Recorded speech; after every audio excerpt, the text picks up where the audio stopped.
Hello, everyone. It's a great honor and pleasure to be here with you today, and I'd like to thank Ronan and the organizers for inviting me here. Today I'm going to share with you our vision for retail. I'll very briefly talk about the retail industry and the technology trends, and again, briefly talk about online versus offline, and share with you our vision of how to solve these problems.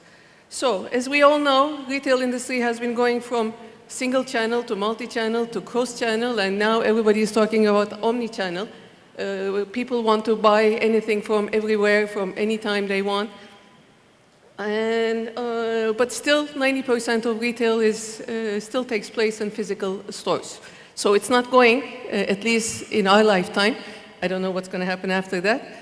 So we have to do what is, we have to improve the situation with physical retail too. Now, if you look at the technology, there are some buzzwords that have been flying around over the past few years. Big data, cloud, cognitive sciences, artificial intelligence, machine learning. Well, as far as data, every second, data equivalent to 150 million books is coming to our life. 150 million books per second. That's just enormous, and that's doubling every year. And in terms of cloud, cloud makes computing power accessible to anyone from anywhere. So that's really increasing the computer power that's available to us. And machine learning, AI, that's entering our lives in every aspect. And if you look at the business plan of startups, most of them, 90% says, take problem X, add AI to it, or take AI, apply it to problem Y. So it's around us, and it's really changing, revolutionizing everything.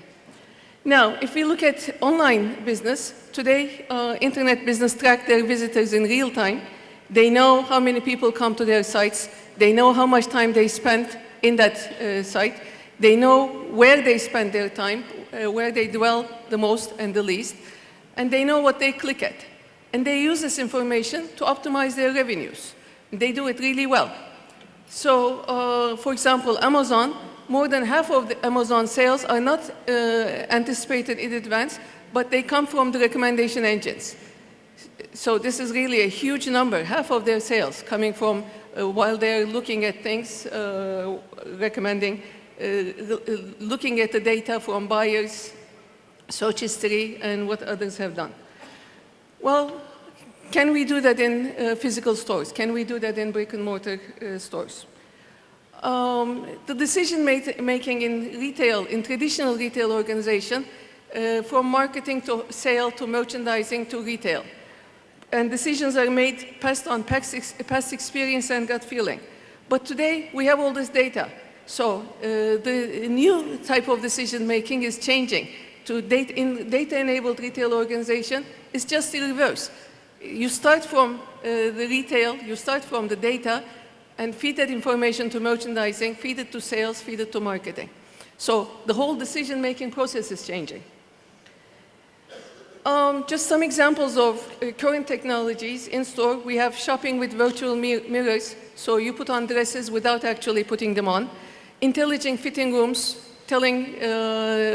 interacting with outside servers, bring me this size, that size, etc. Or seeing available, what is available in which store. Video analytics, both in security, theft prevention, etc., and also customer behavior, where customers are going, where they're spending their time. Digital payments, like Apple Pay, or we have carts, which knows what's inside the cart, and automatic checkout, automatic payments. We have smart chats with chatbots. We have logistics and delivery. We all know about Amazon Prime Air or Domino pizza delivering robots. We have shop ahead, order online, pick up in store, or we have robots helping customers with their questions. We have electronic price tags. We have increasingly personalized shopping, understanding the identity of the person. And for example, printing out with 3D printers personalized shoes. We can design our visit before we go to visit the shops. For example, Lafayette has this application where you know where you want to visit, what you want to buy, and it tells you, it guides you in the store where to go. There are lots of programs that predicts store traffic where people spend their time. We have eye tracking for shelf optimization. We have a lot of in-store engagements, real-time digital ads based on personalized ads.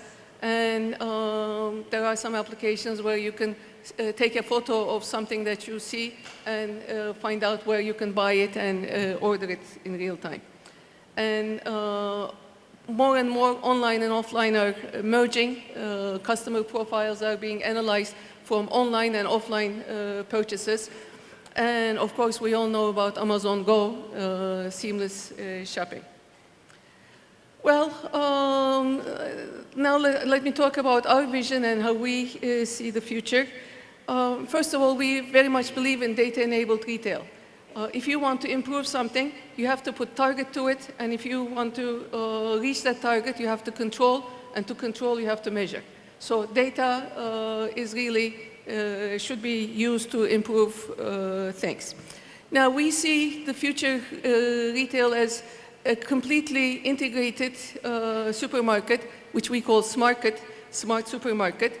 And there are various components to it. There are some components which are already available, where people are walking heat maps, where they're looking at, etc.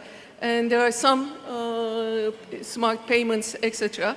And visually smart shelves is one part that, where a lot of activity has not been really done, and that's where we see our contribution to be. And then retail applications, combining all these things together. So what we mean by visual shelves that are equipped with visual sensors, where you can analyze what's going on in the shelf, and also what's going on, who's looking at the shelf, gender of the person, age, etc. So, and all this information, again, being connected. So we decided towards our vision. Our vision is to create a complete IoT environment in retail, but we started with smart shelves part. And if we just look at some of the problems, some of the pain points, out of stock is a huge problem. If you don't have something on shelf, you cannot sell it. That is a $1.75 trillion revenue loss every year worldwide. This number was $1.1 trillion last year, $800 billion the previous year. So it's increasing, it's not really decreasing at all. And it's a problem both for retailers and for the FMCGs, because about 1/4 of the customers buy another brand if they don't find the brand they want, and about 1/3 of the customers go to a different store. So it's really a huge problem for everyone. Another problem is planogram compliance. And again, that results in about 8% profit loss every year. And for some products, it's up to 20–25% profit loss.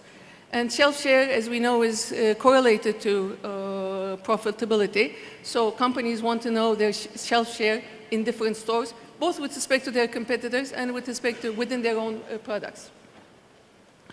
The way this is currently done is manually. Either most people or auditors go to stores and do these things manually. This is very time consuming. To do all these properly, it could take up to 4 or 5 hours in a store, so you don't have many visits. And also accuracy, reliability is very important. Our customers tell us that they get reports from stores that have been closed 3 or 4 years ago. So they go to a cafe and fill out the form. They don't actually visit the stores sometimes. So what we do is either a person who goes to the store takes an image of the shelf, which is only minutes instead of several hours, and we make sure that they go to the store because we have GPS, etc. And we guarantee 99% accuracy. And we've been following that, and we really do give more than 99% accuracy. And we give it near real time. So the reports from auditors, they give it monthly or quarterly. So we give it within an hour, within 15 minutes, within a day, depending on what is needed. We've tested it in almost all categories. including ice cream cabinets, which is a very difficult case. And just a few examples. If there is a dark, blurry capture, we can take care of it. Coca-Cola has these names of people. Instead of Coke, it writes names of people. We can handle that. There's sometimes a promotion tag, so you can hardly see the item behind it. Or difficult categories like biscuits and chocolates where things are stacked. Shiny packages. Again, all these cases are being taken care of. And there's a web reporting platform where you can give, where we give planogram compliance, stock availability, store, share, shelf share, etc. I'm not going to give details, but you can have dashboards where you can analyze over time. You can compare different stores. You can see the best performing stores, worst performing stores, most of the out of stock items, etc. And of course, we can give daily, weekly, monthly reports and send emails to the people, whoever is wanted. Now, I really think the future of retail will be all about collecting data and being able to act and react in real time to changing customer demands. And change is coming. In the 1900s, it was the second industrial revolution, the assembly line, everything, a lot of things being done by machines. And later on, it was the e-commerce time, internet time. And now it's data time, acting on data and optimizing everything with respect to the data we collect. So change is coming. Are we ready for it? Thank you.